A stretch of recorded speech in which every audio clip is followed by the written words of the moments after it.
d'enfant pour rire et réfléchir. Une émission présentée par Erika.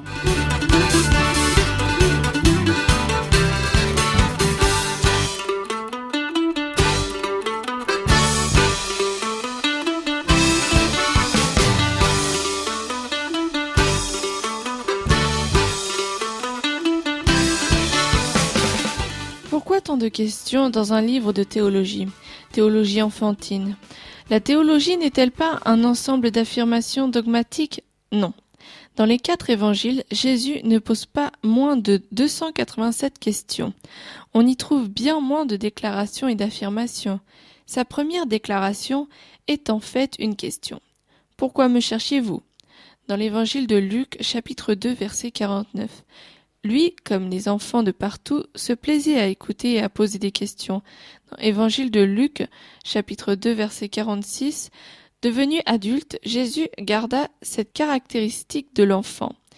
Même à la croix, il posa une question. « Mon Dieu, pourquoi m'as-tu abandonné ?» Dans l'évangile de Marc, chapitre 15, verset 34. Plus tard, face à un ennemi de l'Église, il lui dit « Saül, Saül, pourquoi me persécutes-tu » Dans Actes, chapitre 9, verset 4. Lorsque je devins chrétien et me posais des questions essentielles, les seules réponses que je trouvais dans la Bible étaient 2 questions supplémentaires. D'abord, il fallait que je sache quelle était la véritable Église. Réponse de la Bible: quelle est celle qui apparaît comme l'aurore, belle comme la lune, pure comme le soleil, mais redoutable comme des soldats rangés sous leur bannière. Cantique de Cantiques, chapitre 6, verset 10. En second lieu, il fallait que je rencontre un pasteur digne d'être suivi. Ici, de nouveau, la Bible me répondit par une question.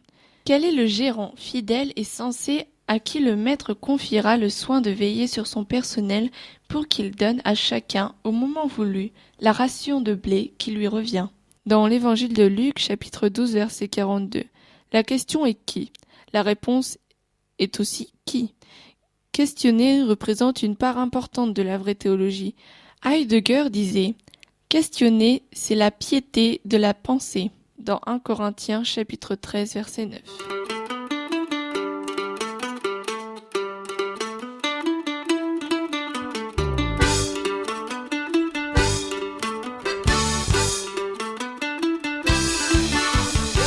C'était Mots d'enfant, présenté par Erika.